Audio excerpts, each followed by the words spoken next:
ఎందుకంటే ఈ నేల పిఠాపురం నేల చెప్తా ఉంది.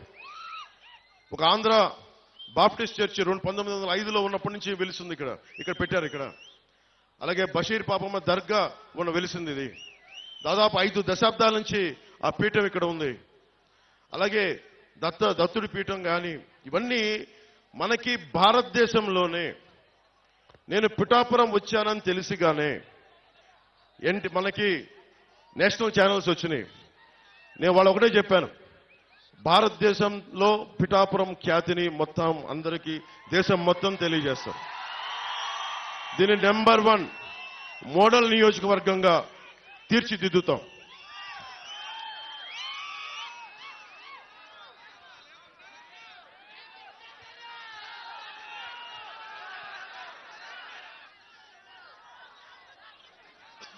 ఇక్కడ ఇంతమంది యువతున్నారు. యువతకు సంబంధించి ఒకటే అడుగుతున్నాం, మీకు 25 సంవత్సరాల భవిష్యత్తు కావాలా, ఒక 5,000 జీతం కావాలా? మీరు ఆలోచించుకోండి. మత్స్యకార యువతనే తీసుకుందాం. మీకు జట్టీలు కావాలా, లేదంటే 5,000 డబ్బులు నెలకు 2 నెలలకోసారి పడేస్తే సరిపోతుంది? మీరు ఆలోచించండి. జట్టీలు పెడితే మీ సంపద మీరు సంపాదించుకోవచ్చు. జట్టీల మీద నిర్మాణం జరగదు. బీచ్ల మీద జట్టీల నిర్మాణం జరగదు. ఎందుకంటే మీరు ఎప్పుడు దేహి అంటా ఉండాలి ప్రభుత్వాన్ని. నేను చెప్తున్నా, మీరు ఎవరిని దేహి అనే పరిస్థితుల్లో నేను పెట్టను. మీరు 10 మందికి ఇచ్చే స్థానంలోనే పెడతాను నేను మిమ్మల్ని. నేను హుద్హుద్ తుఫాన్ అప్పుడు శ్రీకాకుళం వెళ్తే రణస్థలం దగ్గర ఒక యువకుడు చెప్పిన మాట, మీలాగా ఒక యువకుడు కడుపు మండి ఒకటే మాట అన్నాడు. తుఫాన్ వచ్చినంత నలిగిపోతా ఉంటే వాళ్ళు అన్నారు, ఒకసారి 10 కేజీలు బియ్యం ఇచ్చి చేతులు దులుపుకుంటా ఉంటే ఒకటే అన్నాడు, అన్న మాకు కావాల్సింది 10 కేజీలు బియ్యం కాదన్నా, ఒక 25 సంవత్సరాల భవిష్యత్తు ఇవ్వన్నాను. సగటు యువకుడి తాలూకు మనోవేదన 2047 ఎంతో దూరంలో లేదు.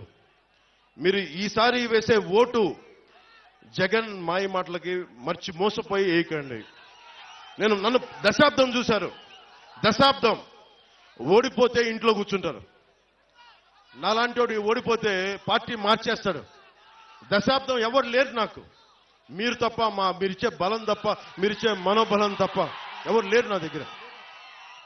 దాన్ని నమ్ముకునే దశాబ్దం పార్టీ నడిపాను. షర్మిల గారు, జగన్ గారి చెల్లెలు, ఆవిడ కూడా కాంగ్రెస్ లో విలీనం చేసేశారు పార్టీ.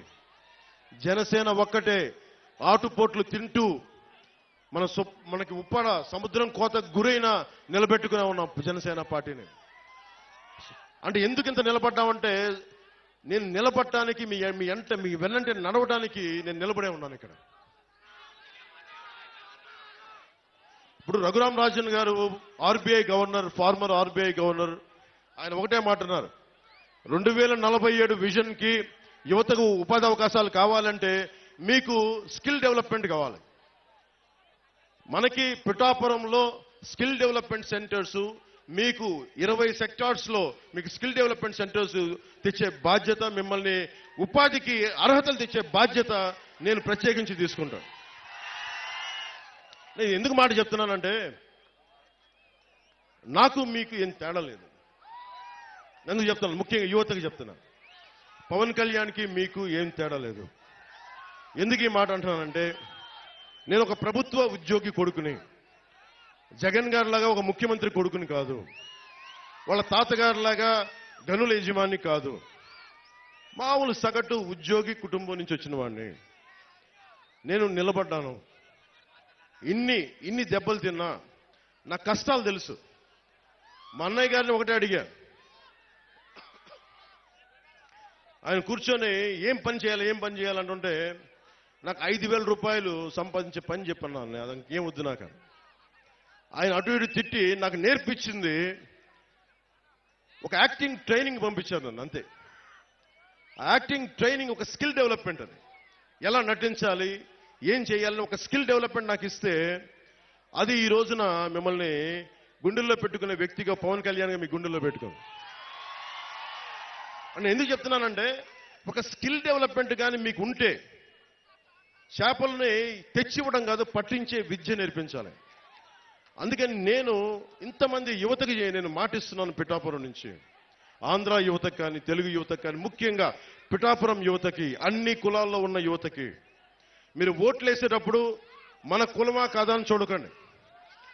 వర్మ గారు చెప్తా ఉన్నారు, వాళ్ళ నాయకులకు ఒకటే చెప్పారంట, పవన్ కళ్యాణ్లో అన్ని కులాల మనిషి, ఒక కులం మనిషి కాదండి.